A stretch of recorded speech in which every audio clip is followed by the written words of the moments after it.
Julio Mendez from LePage West, and today I have here the legend, Mr. Terry Butt, with 55 years of commercial experience. And tell us, Terry, a little bit about yourself. I know you have plenty of experience when it comes to land, commercial, retail, everything. Why don't you just tell us a little bit about yourself? Well, I was very fortunate that I was born and raised in Port Credit, now the city of Mississauga. My father started in real estate in Port Credit in 1948. I came out of university in 1966, didn't know what I was going to do, so my dad suggested I take my real estate salesman's license, which I did, and then I took my broker's license in 1972. My father acted on behalf of a number of major builder developers, clients in the greater Mississauga area, so he taught me the commercial real estate business. In 1972, he actually retired, very wealthy, and I incorporated my new real estate brokerage firm, which was Butt Realty Corporation, that I ran for 20 years. I had 37 agents and 3 offices, and when the recession hit in 89-90, I actually lost about $1.5 million and had to start all over again, and which I did, and to bring you a little more up to date, I joined Jim here at RLP West, which was actually back then called Coldwell Banker before he got his LePage franchise, and I've been with Jim for 25 years, doing basically work on behalf of my builder developer clients as well as a number of industrial, commercial, retail clients. And unfortunately, about 9 years ago, I developed macular degeneration in my eyes. So I'm legally blind in my right eye, and I've got 20/40 vision in my left eye. But I still love coming to the office, and I still love negotiating with my clients and doing commercial real estate deals. And I'll continue this probably until I decide to finally retire or Jim fires me. Anyway, that's sort of an update on myself. No, thank you so much for the information. I was just looking here at your resume, and it says that you have from 2010 to 2018, you negotiated about $175 million worth of commercial. What has been your biggest deal you've ever made? Oh my goodness. I dealt with a lot of builder developer clients, a lot of them based out of Mississauga, like Caniff Construction, who you probably heard about. Actually, one of the biggest deals I ever did, although I was under a contract to a major company in Toronto, which was Shell Oil, I actually assembled 7,000 acres of land. Wow. In St. Clair Township, which is just south of Sarnia for Shell Oil. It took me almost 2 years to assemble all those lands. Okay, and so you were under contract, so you were paid a salary. I got paid per diem plus all expenses. Okay, so if that would have been a commission, that would have been into the millions of dollars. Millions of dollars, yeah. Okay. I think the biggest commission check that my company made back in the olden days was close to $1 million. Okay. Yeah. That's right. So what would you tell the new generations of agents that are joining our brokerage? Like, why should they take the commercial division rather than just focusing strictly on the residential side? Well, it all depends what their background is and who they know, etc. If an agent has clients that are looking for retail commercial space or industrial space or want to buy investment property, whether it's an apartment building or a retail plaza, etc., they should really go through the whole commercial process. It's totally different than the residential, but it has a lot in common with how a residential agent will deal with a prospective buyer in screening them to find out exactly what they're looking for in a single-family residential home, what they can afford to pay each month, what the mortgage will be, et cetera, the location they want to be in. You can treat a potential commercial client on the same basis and screen that client before you go out looking for stuff or going through the TREB commercial listings. Speaking of what you just mentioned on the search alone, and we were just talking about it a minute ago. So why, and even the other day where we had the commercial division talk. So why is it that commercial agents just want to talk to other commercial agents, and they almost seem like they want to disregard residential agents? That's very true. And nothing against residential agents, because there's great agents in our office that make a lot of money and are very, very successful. So I'm not putting them down at all. There's a fine knit group of commercial agents in the greater metropolitan Toronto area or southern Ontario, and there's only half a dozen major large firms that do only commercial real estate. And there is a network of commercial agents, and if you're not part of that network that exists today, it's very difficult to break into it. Okay, and precisely going a little bit earlier, we were talking about this, like on the MLS, on the Toronto Real Estate Board MLS, well, two things. Number one, trying to find something that is close to what, I don't know, clients want to have. Yeah. Like, it's almost impossible to find those. So what would you recommend, new agents to do in order to find listings? Would you recommend signing up on those commercial email lists, or what? If you're beginning to search and you can't find anything, what can you do to start finding inventory? Well, first of all, you got to screen your client, right, to find out exactly what your client is looking for. Just like client buying a single family home, as I said to you before. That's the first thing for a retail, commercial, or industrial, or whatever. With the network of commercial realtors in the greater Toronto area, you have to look like you're qualified in the commercial field to get in with those commercial agents. Now, TREB commercial website is very good. There's great product out there. There's also, this company is a member of LePage Commercial, which covers 500 and some odd commercial agents right across Canada. You can access that market as well because we're members of the LePage corporate team. Right, perfect.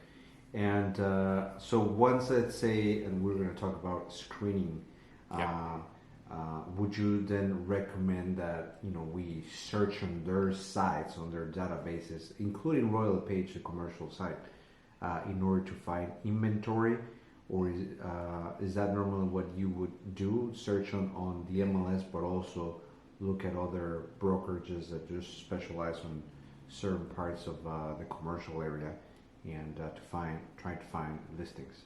Yes. The TREB commercial we've talked about.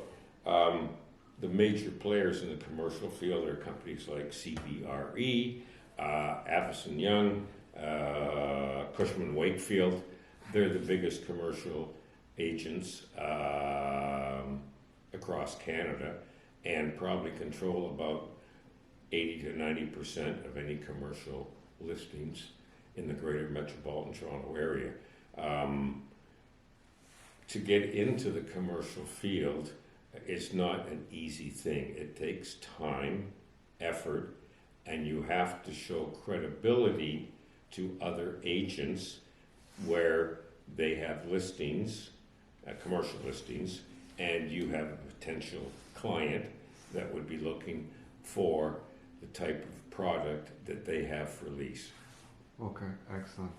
And I was going to say, the other day you were mentioning, we were talking about land, and you were around, we were talking, just down here on the hallway, and you were saying that for land, and I know I'm getting a little bit off topic, but you said that for land sales, there's only like a handful. You said, I think you said 12 agents that have sold most of that land in Yeah. the GTA. Is that true? Yeah, I would suggest to you that if you don't understand the land development business, okay, don't even try to get into it. And there may be 12 to 20 fairly high profile commercial agents that are in the land development business and are acting on behalf of potential builder developers looking for a condo site or a site to rezone to a different use than what the existing zoning is on the property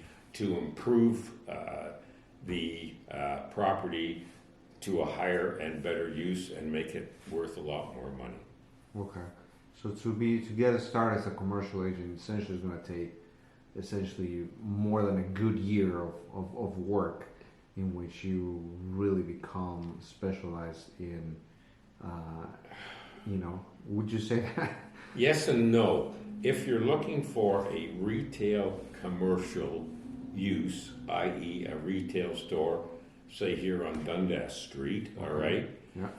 there's probably product out there that's listed by other commercial agents. Okay. So once you pull that listing up and look at it, and we can go through what you should ask your potential tenant or lessee, as they are called, what exactly they're looking for, so you can marry that potential client with the property that's listed for sale, and then we can go through step by step on a typical commercial listing what you should be looking for. Perfect. So let's just get to the meat and potatoes. So you were saying first topic of our conversation is going to be the commercial retail space. Okay, so what? So let's say you meet with a prospect client, and he's like, "Hey, I need some commercial space." Right? So we normally, like, I don't know, it almost feels like when somebody asks you for something, we tend to kind of go quick and be like, yeah, have a look. But we really need to take our time right there to ask some very important questions. Otherwise, we're wasting our time and we have to circle back and we don't look professional. So for the commercial retail, what would be some of the principal questions that you would ask like on the spot that later maybe you can gather more information? Yeah, well, first of all, location. Okay. If your potential client wants to locate on Dundas Street here and is looking for retail commercial space for a retail store, you can pull up anything that's presently listed for sale under Treb Commercial, okay? However, you've got to go a bit further, and if your client does not understand everything that is on that listing form, then you have to qualify your client before you can submit an agreement to lease. So when you start going through the listing, you have to look at the requirements of your client. You start maybe with geographical location. You start next square footage, frontage and depth, amount of parking, okay? You've got to look at what your retail client can afford to pay per month. So on the listing, there is a part that says TMI, okay, which is taxes, maintenance, insurance costs per square foot per annum. Up on the left-hand side of a commercial listing is the listing price per square foot per annum. So, for example, If it's a retail commercial space along here on Dundas Street, and it's $20 or $30 per square foot per annum, plus the TMI, taxes, maintenance, insurance, that adds up to $30 or $40 per square foot. Then you can take that total cost per square foot, divide it by 12. It will give you the monthly charges that the tenant will have to pay to the landlord, or the lessee, as it's called, will have to pay to the lessor. And bottom line is, if your client can't afford those numbers based on his gross sales, etc., of the retail use that he wants for the property, then the numbers don't work for him. So you've got to qualify your client for the retail space prior to even going out and showing him everything. Besides the geographical location, you also have to look at the site-specific zoning of the building or plaza, and will it allow the use that your client wants for that particular space. Okay. So there's a lot involved. You can pull up a standard TREB agreement to lease and go through that documentation ahead of time with your client. As I mentioned before, you've got to get buyer's rep signed, etc. I think you should allow at least 60 to 90 days. Okay. Is that normally you always do? I would the very big. Always get buyers, and that's very important because you want to protect yourself when you're dealing with a third-party agent on the other side that has the listing, and you can divulge to that listing agent that you have a buyer's rep sign. You also can fill out the retail commercial documentation as well that we have in the office here, etc. And you might just want to set out, look at a typical listing, fill one of those out, okay, the listing page, as to what exactly your client requires before you start even going into TREB commercial. All right. Now, so let's say that you have already signed them and you are looking for a listing and you find one. Sometimes, I don't know, oftentimes, like, the agents are going to require a non-disclosure agreement. Possibility, right? Yes. Doesn't happen all the time. Happens on a lot bigger deals than it does on smaller retail commercial space, okay? If it's an agreement of purchase and sale on a retail plaza, for example, or an industrial building, yes, most of the agents that list stuff like that want a non-disclosure sign, and that's very typical. Okay. Do your clients normally kind of fight back on that, or they understand that they need to sign it to have access to the information? If you have a sophisticated commercial potential tenant or a commercial buyer, I've never had any problem having those signed. Okay, perfect. Great. Okay, so we continue here with the legend, Mr. Terry Butt, and we're going to be covering this form in detail, which is the lease, sublease, commercial. And this is the reason why we're doing this is because if you want to qualify your potential client, right, you're going to assume this form to ask questions and qualify them correctly, okay? And we're looking specifically at this form. So as you can see, the very beginning is just like a residential form where we have the assessment, the area, the municipality, all of that. So we'll skip that portion of it, all right? But then we're gonna move more into the price, all right? So it asks you, if it's for lease or sublease, the list price, and then it goes to the list price code.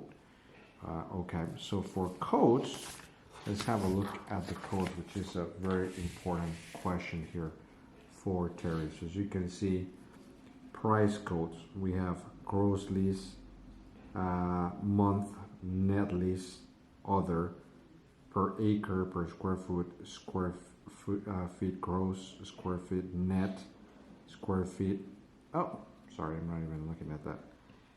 Square feet gross and square meter net and gross. So Terry, most of the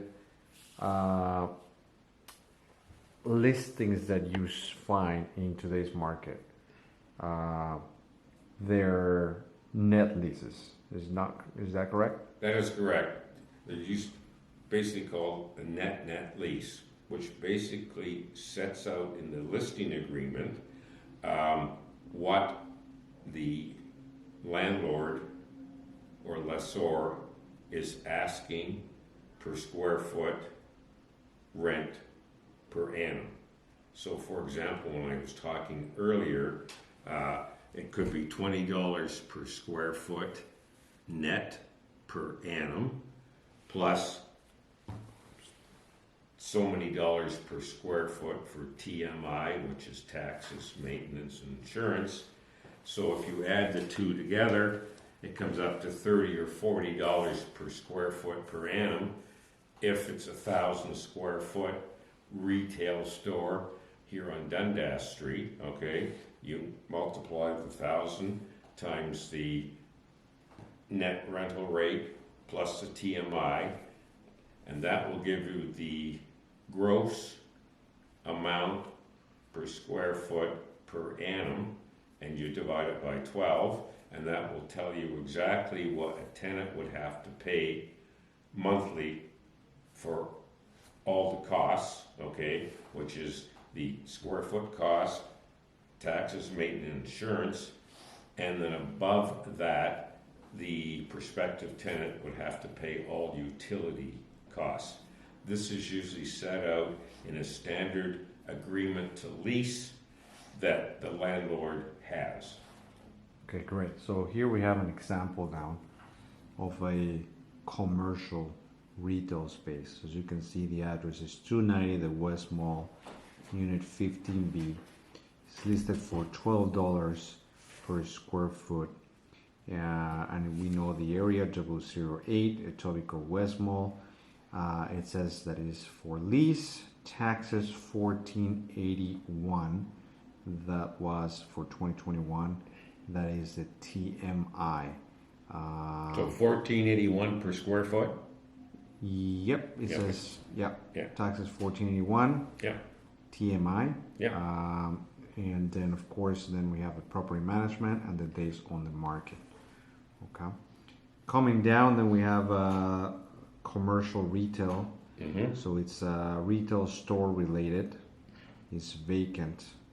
Freestanding, no. Which means that it's not a standalone building. It's in a Correct. plaza. Yeah, it's in the plaza. Yes. Seller property information statement is a no. For SPISs, do you find those in the commercial business or no? Very seldom. Okay. Yeah. All right. Not important. Very good. Coming down here, we have the holdover, which is 90. We all know what holdover is. Okay. And then down here, of course, we have the MLS, the seller's possession, and all of that. So we'll jump back into our form so we don't skip parts.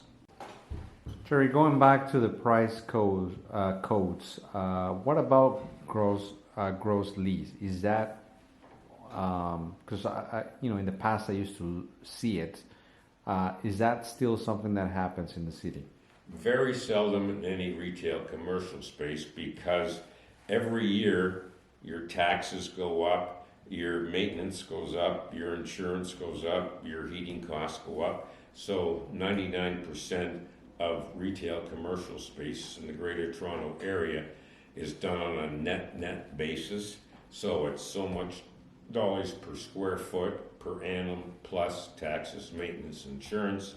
and then the potential user of that space would pay all the utilities above that. Perfect. Okay, great. So returning back to our form, essentially we were just covering the price codes. And by the way, some of these other codes here, do they ever apply? Which is month, I guess you can see that, right? Per acre, per square foot, which, that's what we normally find. But what about square meter gross or net? You don't find them in Very metric, seldom. right? Everything's pretty well done on a per square foot basis, even though we're metric. And when you're dealing with, we're only dealing with retail commercial space here. Yeah. If we're going to deal with industrial space, then there's different things that should be filled in on the form. Okay, gotcha. Let's talk about this topic, which is zoning. And before we caught here, we were talking about this listing, because this listing only listed a commercial zoning, so there was no details as to what kind of specific zoning there was. And you were telling me that zoning in the city is in the city of Toronto is very complicated. Can you tell us again what happened when the municipalities merged as the city of Toronto?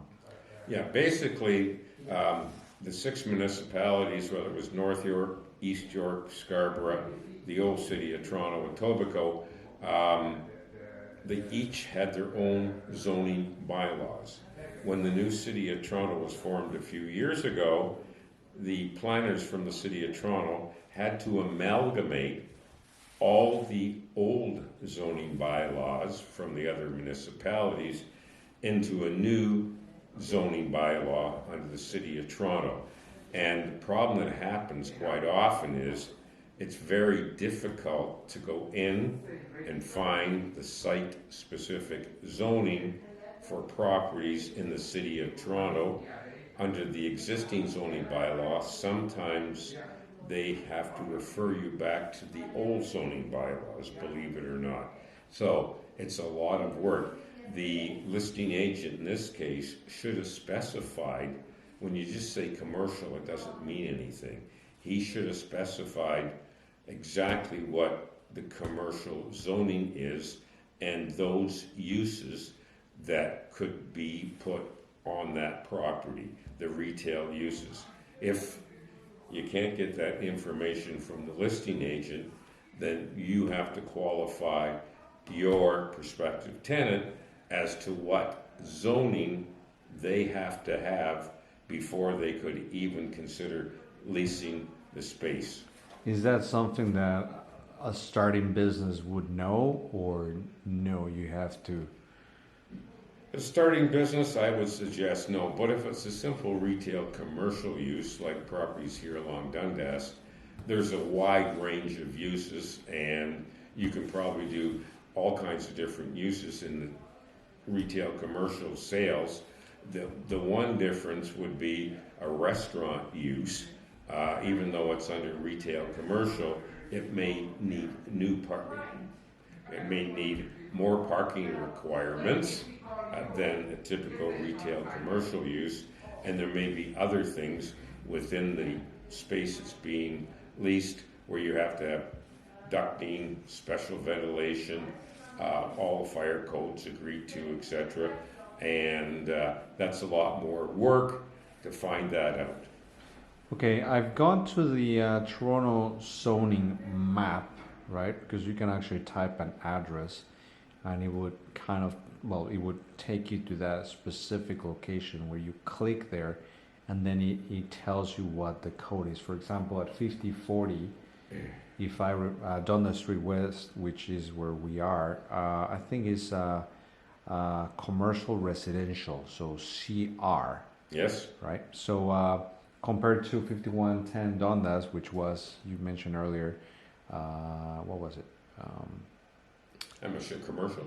Just commercial? Okay. Could be. Or C1 or C2. Or C1 and C2, okay. For example, this property here, if it's got that mixed use on it, Yeah. there's a potential for possible redevelopment of this property. This is an existing office building under retail commercial / office commercial use. But if it has a mixed use, the zoning bylaw would set out what other uses you could put on this property besides the existing use of the building that's here right now. Okay, and if the use was not displayed on the Listing? on the not on the listing, but on the zoning? on the zoning map or zoning. Yeah.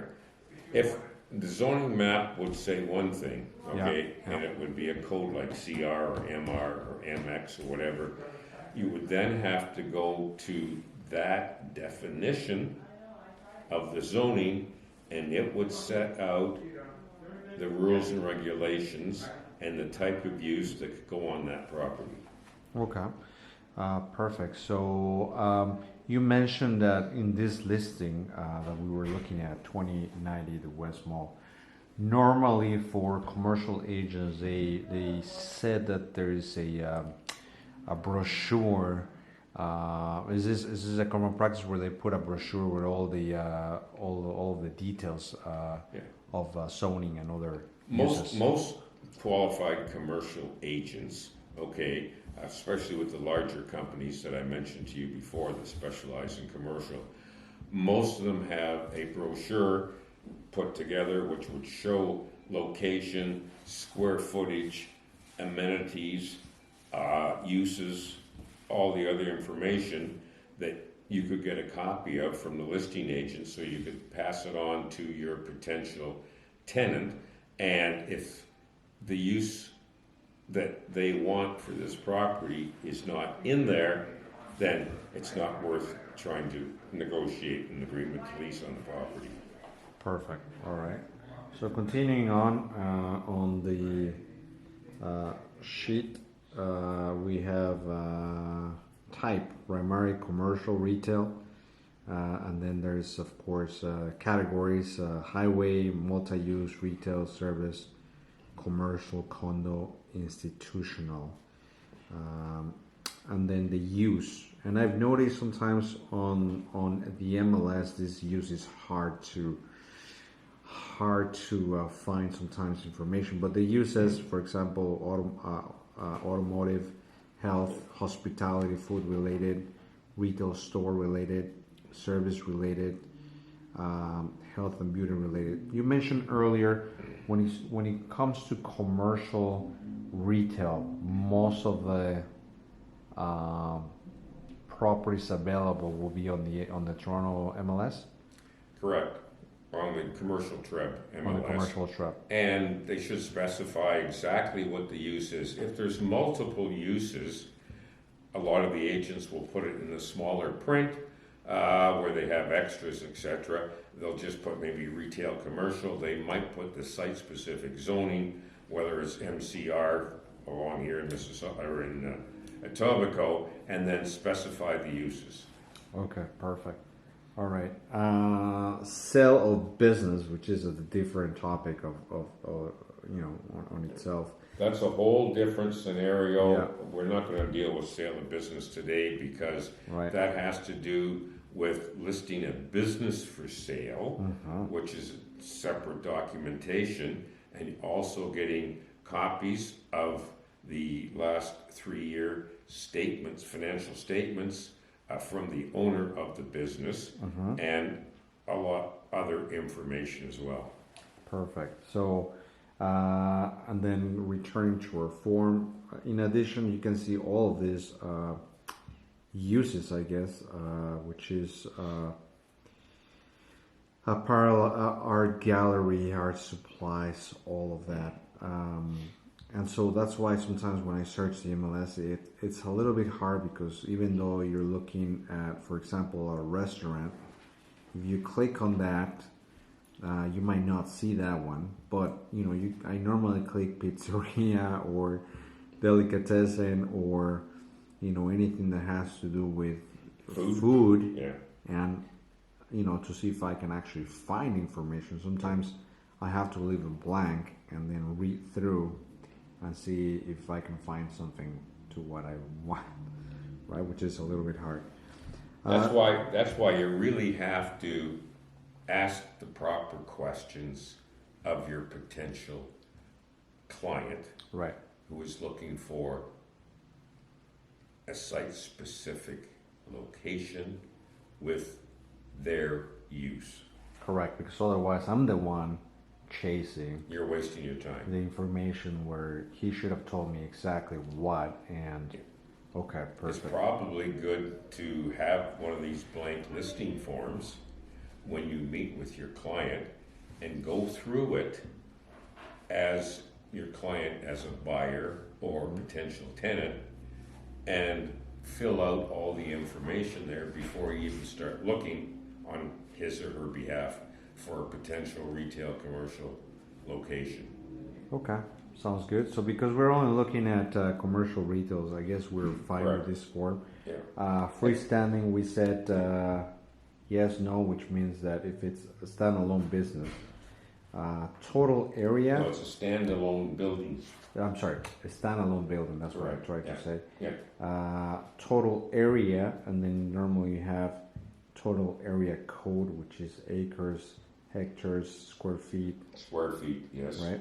Yes. What is square feet divisible that you can put a wall in between? Well, that's a different thing, okay? If you look at a standard retail commercial space here in along Dundas, you probably have an 18 to 24 foot frontage, and you may have a depth of 50 to 60 square feet. So you probably have 1,000 to 1,600 square feet retail commercial space. Okay, gotcha. And then if there was an office or apartment area, like they would put it in there, industrial code, percentage, yeah, retail area code. So you would go over here, right? Yes, retail area. Oh, sorry, I'm here. Retail area and retail area code, which that would be a percentage, square feet divisible, square meters, or square meters divisible. Yeah, that's correct. You know, if I'm saying you got a 20 foot frontage by, let's say, 50 foot depth, that's 1,000 square feet. That could be all retail commercial space, or it could be subdivided with maybe retail space in the front 2/3, and the back 1/3 could be storage, could be office, and there may be a rear entrance from that space to a parking lot at the back. Okay.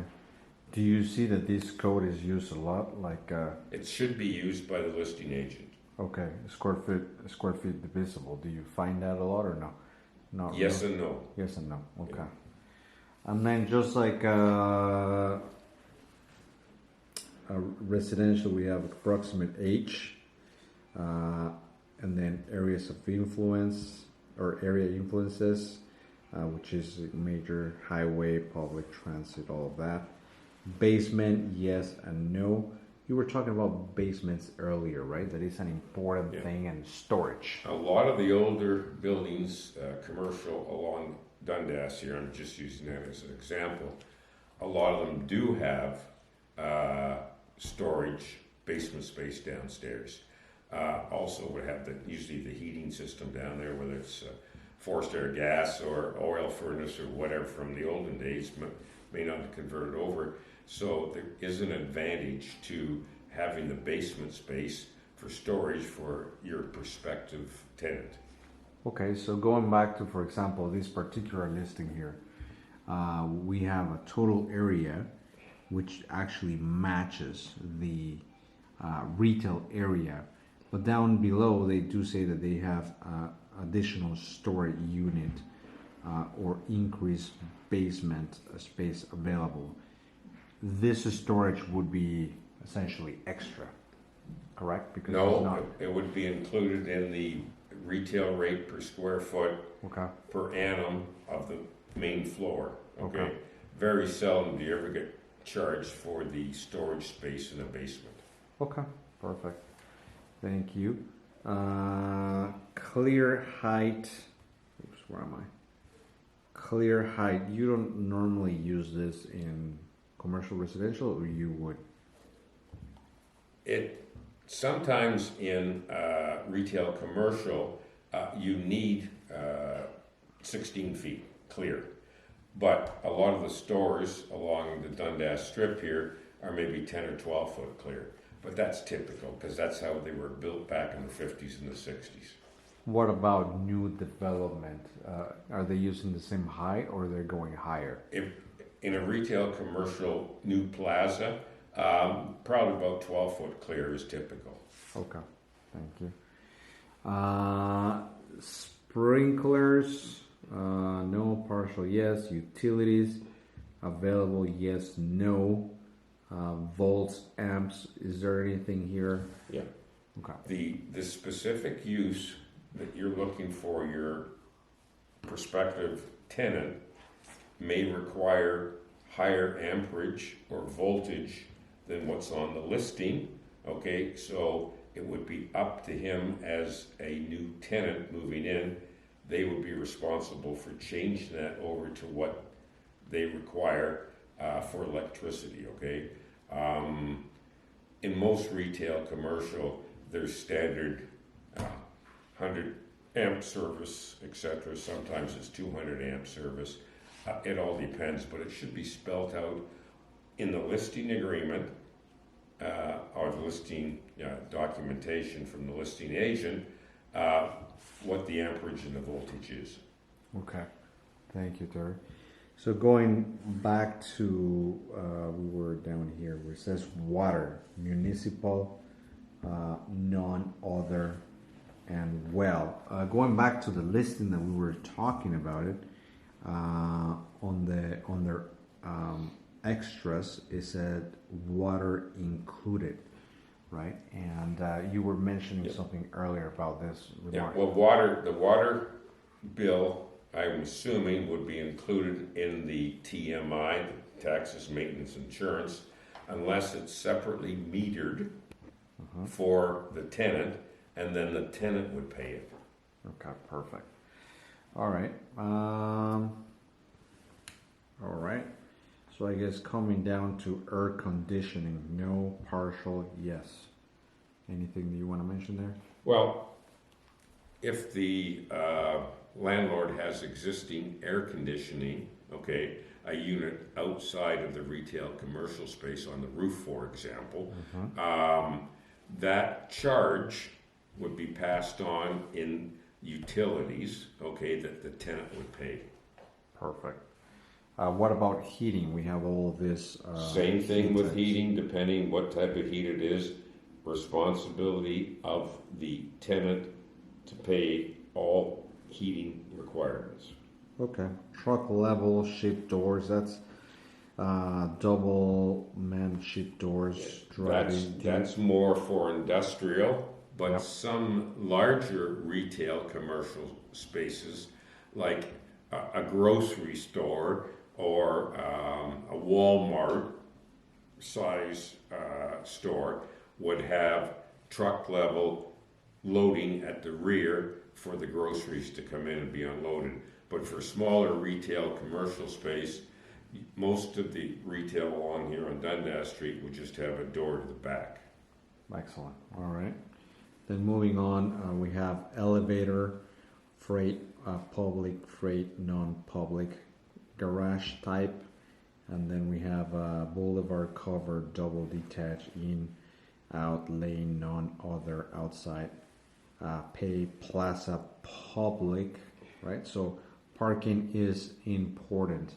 Yeah, the use governs the parking requirements, okay? If you have a property that you need major parking because of the particular use of your prospective tenant, then you have to have enough parking spaces that's set out in the site-specific zoning bylaw for the retail use that you're putting in there.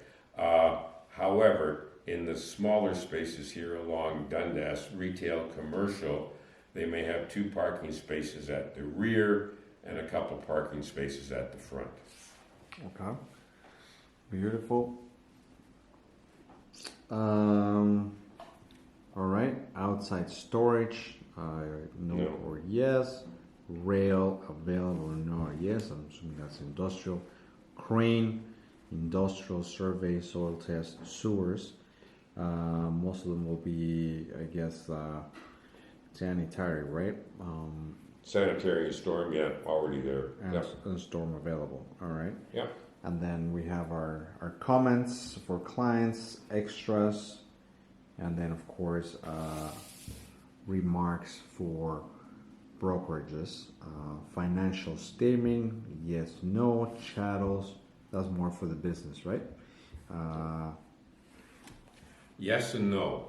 The landlord may require the prospective tenant to provide financial statements to the landlord, so the landlord can see that the prospective tenant is viable and financially okay.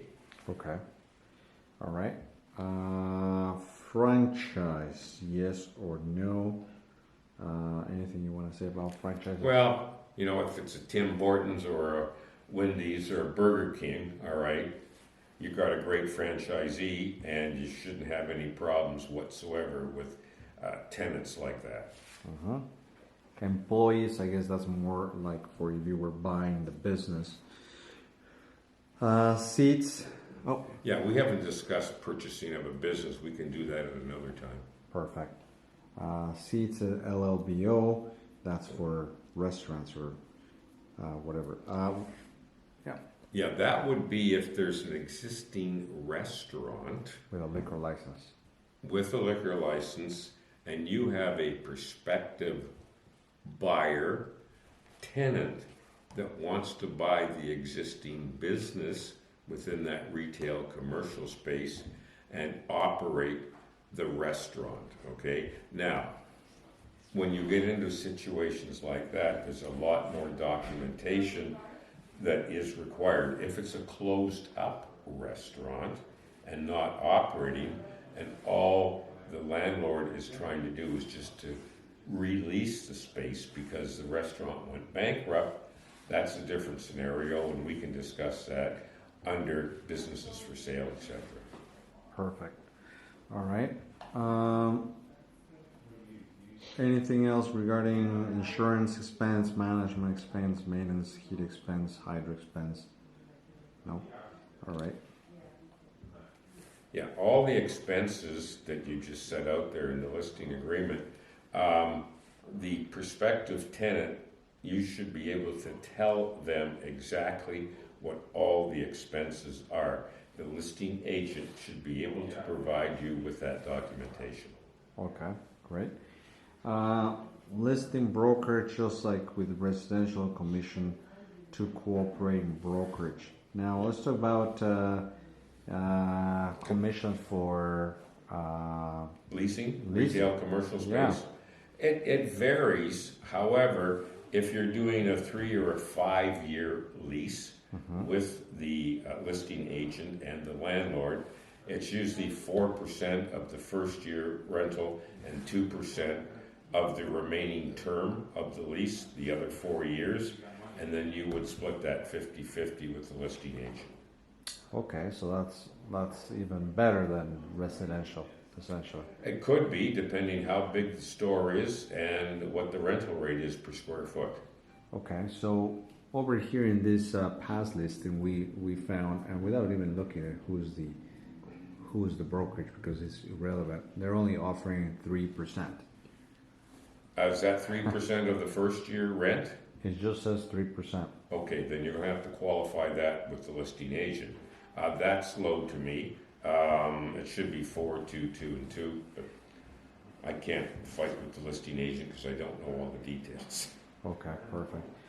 All right, is there anything else that we need to know? So we did cover essentially all of the fields of this form.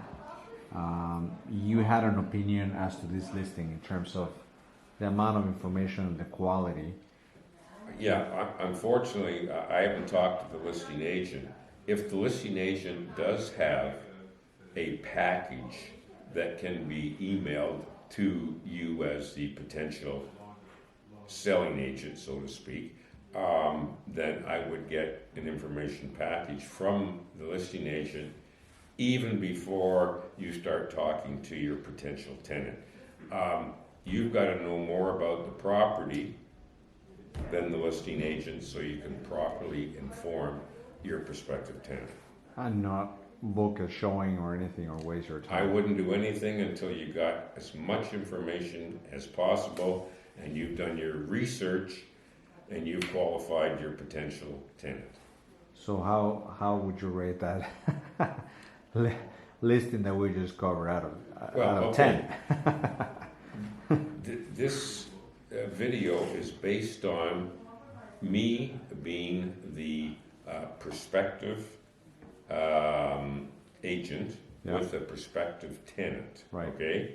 Having filled out the documentation and getting it signed ahead of time by your client, right? So you're protected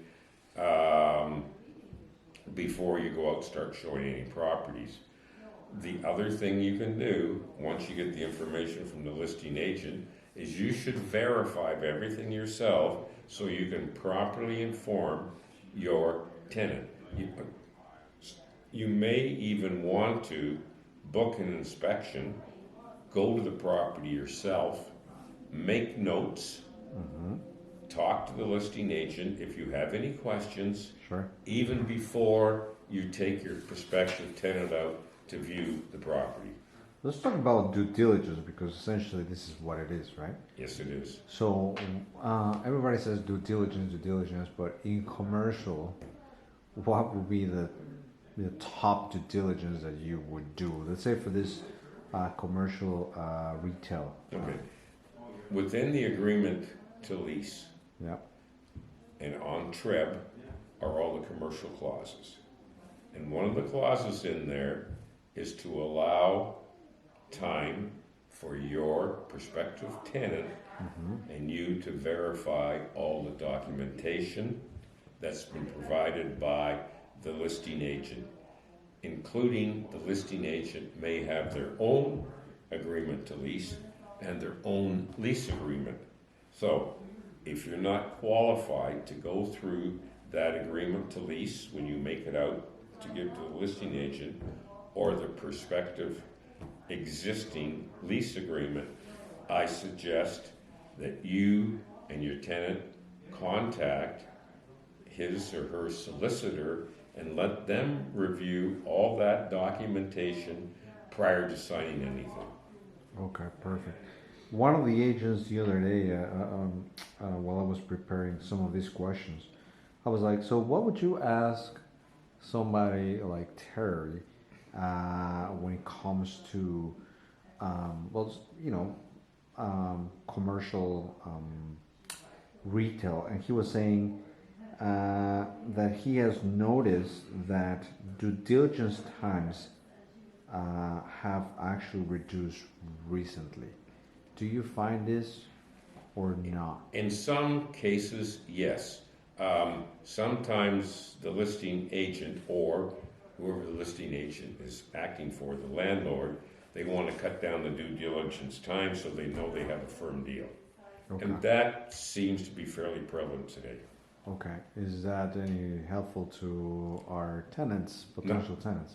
Not necessarily, because you want to have enough time to do all your due diligence. For example, if they say the taxes are X dollars per annum, get a copy of the tax bill. If the utilities are, and present it to your prospective tenant so he knows that the listing agent has not misinformed you. Okay, sorry, we just lost you here for a second. For some reason, the recording stopped. Okay. So you were just saying, just repeat the last sentence when it comes to due diligence. You said essentially that, they said that the taxes are X amount, that you should get the tax bill and verify all those details. Yeah, well, what I was saying basically is that you want to verify all the documentation that's in the listing. So, for example, You can ask the listing agent for a copy of the tax bills. You can ask the listing agent for a copy of all the utility bills, etc. And you can give those to your prospective tenant to make sure that the numbers that are shown in the listing correspond to the documentation that comes from the municipality or the other agencies. So your prospective tenant knows exactly how much it's going to cost him to operate the existing retail space. Excellent. Well, thank you so much. I think this was a great session. Thank you, Terry. Thank you very much. We'll catch you on the next topic. Okay. See you. Bye-bye. Bye.